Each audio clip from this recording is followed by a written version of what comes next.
안녕하세요. 하늘소리교회 이모상 목사입니다. 2021년 9월 10일 금요일 오늘의 말씀 시작하겠습니다.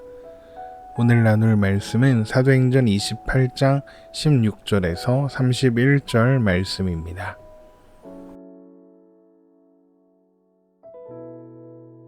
우리가 로마에 들어가니 바울에게는 자기를 지키는 한 군인과 함께 따로 있게 허락하더라.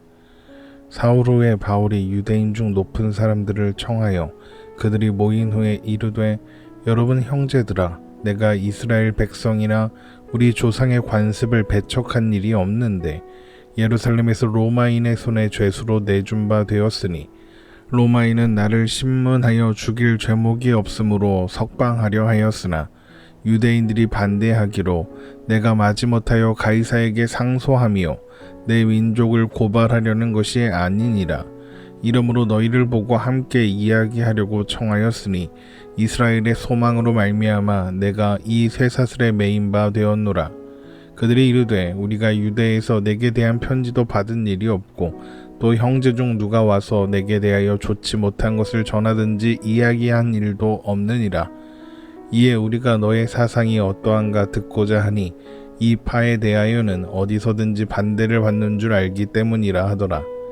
그들이 날짜를 정하고 그가 유숙하는 집에 많이 오니 바울이 아침부터 저녁까지 강론하여 하나님의 나라를 증언하고 모세의 율법과 선지자의 말을 가지고 예수에 대하여 권하더라. 그 말을 믿는 사람도 있고 믿지 아니하는 사람도 있어 서로 맞지 아니하여 흩어질 때에 바울이 한 말로 이르되, 성령이 선지자 이사야를 통하여 너희 조상들에게 말씀하신 것이 옳도다.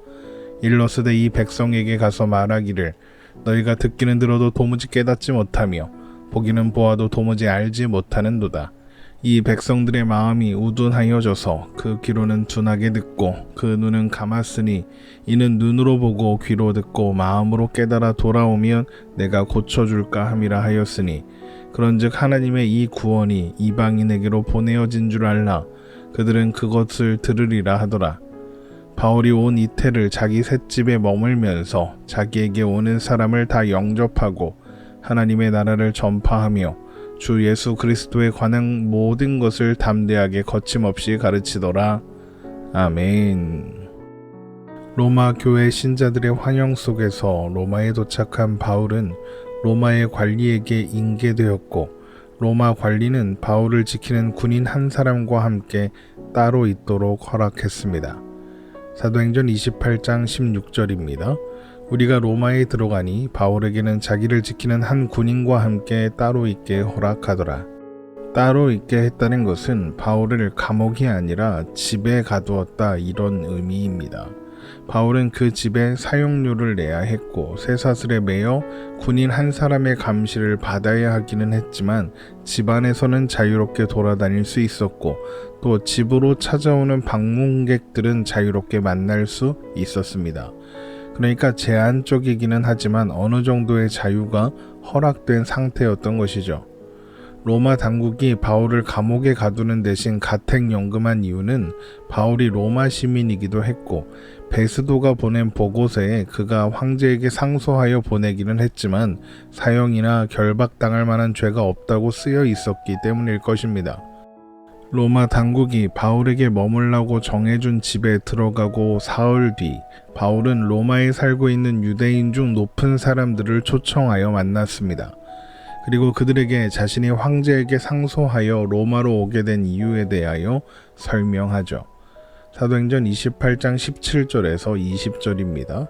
사흘 후에 바울이 유대인 중 높은 사람들을 청하여 그들이 모인 후에 이르되, 여러분 형제들아, 내가 이스라엘 백성이나 우리 조상의 관습을 배척한 일이 없는데 예루살렘에서 로마인의 손에 죄수로 내준 바 되었으니 로마인은 나를 신문하여 죽일 죄목이 없으므로 석방하려 하였으나 유대인들이 반대하기로 내가 마지못하여 가이사에게 상소하며 내 민족을 고발하려는 것이 아니니라. 이러므로 너희를 보고 함께 이야기하려고 청하였으니 이스라엘의 소망으로 말미암아 내가 이 쇠사슬에 매인 바 되었노라. 바울이 유대인 중 높은 사람들을 초청해서 여러 가지 말로 변명한다고 해서 이것이 이후에 있을 재판에 자신에게 유리한 이야기를 해주기를 기대해서 그들의 도움을 받고 싶어서 이런다, 이렇게 생각하면 안 되겠습니다. 물론 바울이 초청한 사람들은 로마 각처에 있는 회당의 회당장들과 또 회당에서 여러 가지 직책을 맡고 있었던 유대인들의 장로들이었을 것입니다. 그렇다고 해서 그들이 로마에 어떤 영향력을 가지고 있었느냐? 그렇지 않습니다. 왜냐하면 AD 49년 글라우디오 황제가 모든 유대인들을 로마에서 추방했을 때 로마에 살던 유대인들 대부분은 삶의 기반을 잃어버렸고 5년 뒤인 AD 54년에 추방령이 해제되었을 때에서야 로마로 돌아올 수 있었습니다. 바울이 로마에 도착한 시기가 AD 60년 2월에서 3월경이었으니까 그들도 로마에 돌아온 지 채 6년이 되지 않았고 로마의 삶의 기반이 남아있지 않았던 유대인들 대부분 막노동을 해서 살아가는 하층민으로 전락해 있었다고 합니다. 그러니까 바울이 초청한 유대인 중 높은 사람들은 유대인들 사이에서는 높은 사람으로 장로로 존경받는 어른이었을지는 모르지만 로마 사회에서는 아무런 영향력이 없는 그런 사람들이었다는 것입니다. 바울이 그들을 초청한 이유는 이제껏 그랬던 것처럼 유대인들에게 먼저 복음을 전하기 위해서였습니다. 바울은 방문하는 도시마다 제일 먼저 유대인의 회당을 찾아가 복음을 전했었죠. 바울이 그렇게 한 것은 바울이 동족인 유대인들을 사랑하는 마음을 가지고 있었기 때문이기도 하지만 성경을 아는 유대인들에게 먼저 복음을 전함으로써 그렇게 시작되는 유대인 신자들과 함께 그 지역의 이방인들에게까지 복음을 전하기 위한 어떤 선교의 일종의 전략이기도 했습니다. 그러나 이번에는 바울의 활동 반경이 그 집안으로 제한되어 있는 상황입니다. 그러니까 회당에 찾아갈 수가 없는 것이죠. 그래서 바울은 유대인의 높은 사람들을 자신의 거처로 초청하게 되었던 것입니다. 어쨌든 이런 바울의 설명을 들은 로마의 유대인 어른들은 예루살렘으로부터 바울과 관련된 어떤 편지도 받은 적이 없고 또 누가 와서 바울에 대하여 좋지 못한 것을 전하든지 이야기한 일이 없다고 대답합니다. 그러면서 바울의 사상이 무엇인지 들려달라 이렇게 이야기하죠. 사도행전 28장 21절에서 22절입니다. 그들이 이르되 우리가 유대에서 내게 대한 편지도 받은 일이 없고 또 형제 중 누가 와서 내게 대하여 좋지 못한 것을 전하든지 이야기한 일도 없느니라. 이에 우리가 너의 사상이 어떠한가 듣고자 하니 이 파에 대하여는 어디서든지 반대를 받는 줄 알기 때문이라 하더라. 그들은 이파, 그러니까 그리스도인들이 어디서든지 반대를 받는다는 것을 알고 있었다고 말하고 있죠. 그러니까 그들은 그리스도인들이 반대를 받는 것은 알지만 그리스도인들이 믿는 내용에 대해서는 잘 모른다. 이런 말을 하고 있는 것이죠. 사실 이런 말은 좀 논리적으로 모순이 있어 보이는 것은 사실입니다. 그러나 그들이 한 말이 모두 사실이었다고 가정하고 생각해 보자면 그럴 만한 사정이 있을 수도 있었겠다 생각할 수도 있습니다. 성경학자들은 약 10년 전 로마에 내려진 유대인들의 추방령이 로마의 그리스도인들 때문에 내려졌다고 생각하기도 하죠. 이런 성경학자들의 생각이 맞다면 추방령이 해제되고 로마에 돌아온 뒤에 유대인 공동체들은 유대인 공동체와 그리스도인 공동체가 관계없다는 것을 보여주기 위해서 가급적이면 그리스도인 공동체와의 접촉을 자제하게 했을 것입니다.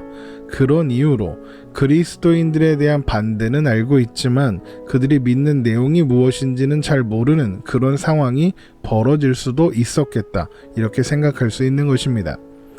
이후에 그들은 날짜를 정하여 바울이 유숙하는 집에 찾아오기 시작했고 바울은 그를 찾아오는 모든 사람들을 아침부터 저녁까지 만나 강론하며 복음을 전했습니다. 사도행전 28장 23절입니다. 그들이 날짜를 정하고 그가 유숙하는 집에 많이 오니 바울이 아침부터 저녁까지 강론하여 하나님의 나라를 증언하고 모세의 율법과 선지자의 말을 가지고 예수에 대하여 권하더라. 그렇게 바울을 통해 복음을 들은 사람들은 다른 도시의 사람들이 그랬던 것처럼 어떤 사람들은 믿었고 어떤 사람들은 믿지 않았습니다. 사도행전 28장 24절입니다. 그 말을 믿는 사람도 있고 믿지 아니하는 사람도 있어. 그래서 결국 바울을 자주 찾아와 강론을 듣던 유대인의 높은 사람들은 당연한 일이겠지만 합의를 이루지 못했습니다. 그런 그들을 향하여 바울은 이사야 선지자의 글을 인용하여 이제 이방인들에게 하나님의 구원이 보내졌다는 선언을 합니다. 사도행전 28장 25절에서 28절입니다. 서로 맞지 아니하여 흩어질 때에 바울이 한 말로 이르되 성령이 선지자 이사야를 통하여 너희 조상들에게 말씀하신 것이 옳도다. 일러스되 이 백성에게 가서 말하기를 너희가 듣기는 들어도 도무지 깨닫지 못하며 보기는 보아도 도무지 알지 못하는도다. 이 백성들의 마음이 우둔하여져서 그 귀로는 둔하게 듣고 그 눈은 감았으니 이는 눈으로 보고 귀로 듣고 마음으로 깨달아 돌아오면 내가 고쳐줄까 함이라 하였으니 그런즉 하나님의 이 구원이 이방인에게로 보내어진 줄 알라. 그들은 그것을 들으리라 하더라. 바울이 지금 하는 말은 다른 도시들에서 복음을 거절한 유대인들에게 선포했던 내용과 동일한 것입니다. 하나님은 유대인들의 반응과는 상관없이 하나님의 백성들을 불러 모으실 것이고 그렇게 부르심을 받는 사람들에게 복음은 하나님의 능력이요 하나님의 지혜로 인정될 테니까요. 이후 바울은 2년 동안 그 집에 머물면서 재판을 기다렸고 그곳에서 바울을 찾아오는 사람들을 만나 꾸준히 복음을 전했습니다. 사도행전 28장 30절에서 31절입니다. 바울이 온 이태를 자기 셋집에 머물면서 자기에게 오는 사람을 다 영접하고 하나님의 나라를 전파하며 주 예수 그리스도에 관한 모든 것을 담대하게 거침없이 가르치더라. 바울은 가택 연금되어 보낸 2년 동안에 골로새서, 에베소서, 빌레몬서, 빌립보서를 썼다고 알려집니다. 또한 황제의 재판 자리에 서서 복음을 전했다고도 전해지죠. 당시의 로마 황제는 그 유명한 네로 황제입니다. 아마도 네로는 베스도가 그랬던 것처럼 바울이 미쳤다고 생각했을 것이고 그냥 석방해 주라고 했을 것입니다. 이후 그렇게 석방된 바울은 로마서에 썼던 것처럼 로마 교회의 지원을 받아 서바나, 그러니까 스페인까지 가서 복음을 전했다고 합니다. 그러나 2년 뒤인 AD 64년 네로가 로마에 발생한 대화재의 책임을 그리스도인들에게 돌리면서 시작된 박해 때 다시 체포되어 투옥되었고 그때 바울의 마지막 서신인 디모데 후서를 썼다고 합니다. 그 후 AD 65년 혹은 67년에 공개적으로 참수형을 당해 순교하게 됩니다. 그러나 사도행전은 바울이 처음 로마에서 보낸 2년까지만 그것도 한 절로 요약해서 기록합니다. 그래서 누가가 사도행전을 쓴 것이 AD 62년 즈음이었기 때문에 그 이후에 바울의 행적이 기록되어 있지 않다 이렇게 생각하기도 하지요. 물론 그럴 수도 있습니다. 그런데 그렇다면 누가는 언제든 그 후속편을 쓸 수도 있지 않았겠습니까? 그러나 그 또한 기록하지 않았습니다. 이후에 바울의 행적이 사도행전에 기록되어 있지 않는 이유는 사도행전이 바울을 비롯한 사도들의 영웅적인 서사를 기록하기 위해서 기록된 책이 아니기 때문입니다. 사도행전은 성부, 성자, 성령, 삼위 하나님께서 어떻게 사도들과 교회를 통하여 구원의 역사를 이루셨는가에 대한 기록이지 12사도들이나 바울이 얼마나 대단한 사람이었는가에 대한 기록이 아니기 때문입니다. 누누이 말씀드리고 있지만 믿음의 영웅은 없습니다. 하나님의 놀라운 역사가 있을 뿐이죠. 그래서 우리도 그들처럼 열심을 내서 용기를 내서 거침없이 복음을 전하는 증인이 되자, 믿음의 영웅이 되자, 우리의 삶으로 사도행전 29장을 써내려 가자, 이 말도 사도행전의 적당한 결론이 될 수 없습니다. 물론 어떤 면에서 우리는 우리의 삶을 통해 사도행전 29장을 써내려가고 있습니다. 그러나 그 내용은 하나님께서 어떻게 우리를 부르시고 어떻게 우리를 하나님의 자녀, 하나님의 백성답게 만들어가고 계시는가, 하나님께서 우리를 통해 어떤 일을 행하셨는가에 대한 기록이 될 겁니다. 우리가 사는 오늘을 통해 기록될 사도행전 29장은 뭔가 결의에 찬 고백이나 결단, 어떤 과감하고 거침없는 행동으로 채워지는 것이 아니라는 것이죠.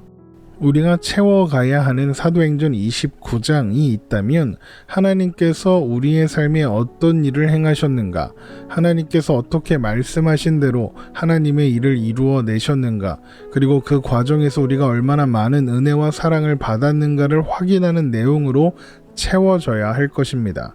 우리가 사는 오늘의 삶이 하나님의 은혜의 기록으로 가득 채워져 가는 사도행전 29장이 되었으면 좋겠습니다.